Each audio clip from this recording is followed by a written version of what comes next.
Hey everybody, welcome to the Team Jacobs Week 2 Strength and Conditioning. This is Monday, our body weight strength training. This is my coach, Coach Blake, and I am the strength and conditioning coach for Team Jacobs. My name is Tyler. And today we're going to take you through Week 2. Week 2, we're going to do the same warm-up.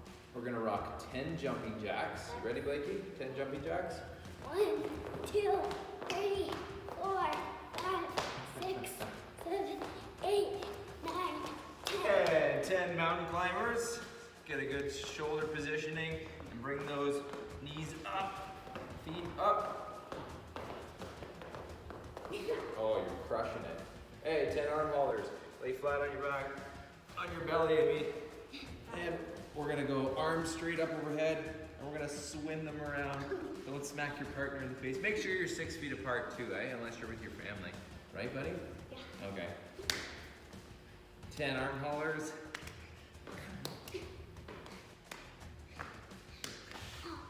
And then the primal flow. This is a brand new one. You'll have to follow along if you can. Okay, Blakey? Okay. We're gonna crouch down, reach back, and then we're gonna bring a foot through. You got it? This. Almost. You know what? You got it. Like switch sides. You got it.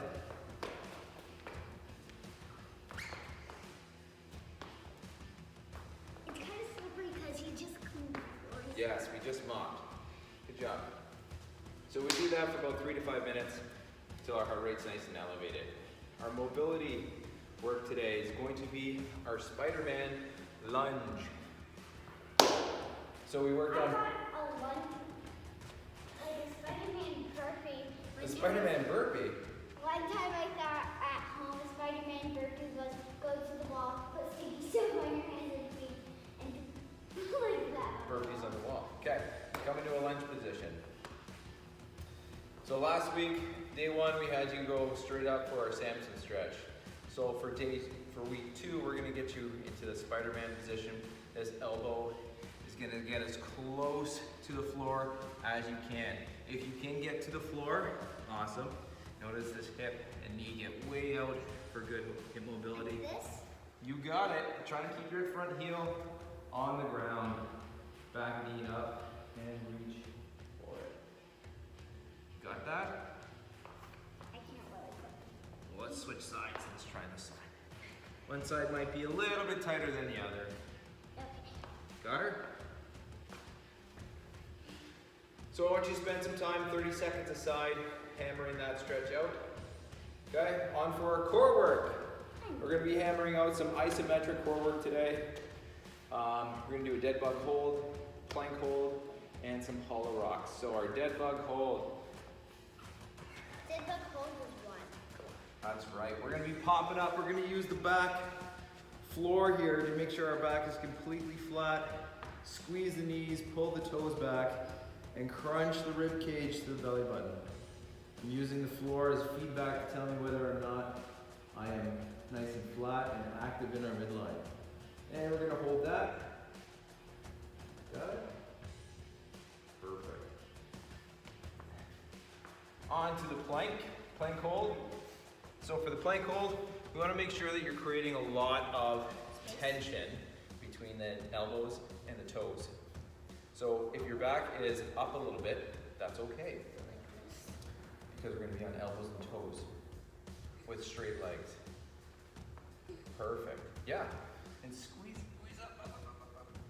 Don't hurt your back, okay? So we want to have a nice flat, if we even want to, we can have a rounded back. And the point there is because we want the rib cage and belly button to be pulled in, closed in, and squeezed. Yeah. I'm going to show from the side, okay? Okay, elbows, toes, and I'm going to be pulling on my elbows, squeezing on my toes, and under tension all the way. And if I'm rounded, that's okay, because all I'm looking for right now in this plank position is tension between the rib cage and the belly button. Okay? Yeah, squeeze in. Okay. Last one of this triplet. It's a hollow rock. Hollow rock. We are going to be, yeah, you're really good at these ones. Laying on our backs. Laying on your back. And then you put your feet up and then push it like that. That's right, and we'll go ahead and rock back and forth. Good. So create a nice little bowl with your lower back. And run up. Now your heels can touch the ground. Okay? When you get up. Yep, they can touch. To make it more difficult, you can try and have your heels stay off the ground. The closer you bring your knees, hands, arms to your belly button, the easier try it not to will. put your hands on the ground when you're coming up. Coach Blake says, don't put your hands on the ground when you're coming up. So keeping everything on top of your belly button makes you lighter, increasing the distance, so increasing the leverage. So if I bring my arms and legs way out away from my belly button, it makes it a lot harder in my midline to stay. When I bring everything in, I can crouch. Okay? So you shouldn't feel flat when you come back down onto your shoulders, okay? Awesome. What's the next? Next one is our lower body work. Lower body work today, we're gonna do step up and a lunge and a switch lunge. If you find something flat, You can switch legs. So whether you have a stair, couch, coffee table, a box, a bench, whatever it is you have at home, doesn't matter the height, you have to make sure that that knee stays over top of the heel, and we have to avoid something called a hip slide. And a hip slide is when we push our knee and it goes backwards this way on the way up. Okay? So we want to avoid that hip slide. you can We want also to use a trampoline. yeah, hold on. You can use the hip slide, but you also want to make sure you're going to take this hip and pull it over top of the heel. Okay? You want to pull that hip over top of the heel and avoid the dreaded hip slide. Okay? So after you complete your step ups, then if you have room to walk and do a walking lunge, stepping forward towards the camera, right? Walking around the room, that's great. If you don't have a lot of space, you can just stick to the reverse lunge where you'll stay in one spot, alternating. And then our final movement is our switch lunge. Our switch lunge is a little bit more dynamic. So if you have knee problems or anything like that, you may want to I'll show you a scaled down version of that. But for this one, you're gonna be doing your switch lunge. Okay, you'll be alternating nice and quick. If you are struggling with a little bit of knee pain, oh, you are crazy good. If you're struggling with a little bit of knee pain, just make sure you keep this shin angle nice and vertical, okay? And you can do a nice quick reach back for that, okay? That'll take a little bit of load off that knee for you if you're dealing with that. So there's our triplet for your lower body positioning. Now for your upper body positioning, because it's very difficult to get a pulling motion at home without a piece of equipment, we have some straps hanging out at the gym. These are our straps, and we can hook these onto the door. Or you can hold on to this part. Yep. And you can fly away. We also use our band.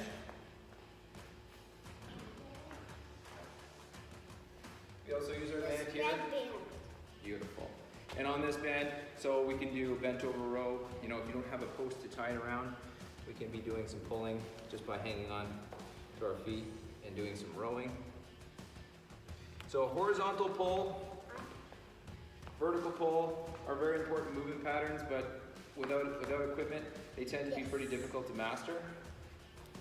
Look at that, Coach Blakey. So, for your chin up row, so if you have straps, today you're going to be doing the chin up row. So for the chin up row, you're going to be making sure that your palms are up during this. The further back the straps are away from the anchoring point, the lighter your body is. The closer you are, the heavier you become. So for our chin up grip position, we want to make sure those shoulder blades are pulled down nice and back and our palms are up as we row towards our chest. Okay? That's going to be our chin up row. You can do it. Blake's going to hammer a couple of those. If you have a band, tied around a table leg, a chair leg, anything like that. And you can be doing your horizontal pulling. So you'll be hanging onto the band and rowing it in this way. Make sure palms are up for that first one, okay? For next one's the banded lat pull down. So this one, you would have to anchor it to a higher point and be going straight down for this one, okay? So we're gonna move this camera. We're gonna show you on our rig here.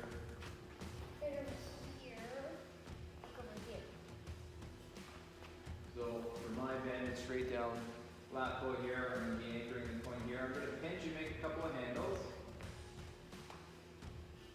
And I'm gonna be pulling straight down. Okay, if I want to create a little bit more tension, I'll kneel or I'll sit to create tension, or double loop the band around. Okay? And then we'll stick with our body weight row. So now our body weight row is just the positioning of our hands when we do our rowing work. So with this rowing work here, rather than having a chin up grip, I'm gonna have a palm down grip, lean back, and get into the rowing position. Okay? Again, the further down you are, the more the straps that are straight up and down, the heavier you become, and the further back you are, the lighter you are. So pick your scale, pick your weight, and get these movements. Again, if you don't have a band, if you don't have some straps that you can hang off the door at home, you can try and use a bungee cord. But if you don't have anything right now, you can kind of just hang out. You'll have to wait till something opens up. Maybe get yourself a couple of cinder blocks, or fill your laundry basket full of books and get in some horizontal pulling until you guys wait out this quarantine. So I know we've been really creative with having to do some of this pulling work at home. So hopefully we'll give you some tips with this. And now it's time to do a bunch of burpees, I think.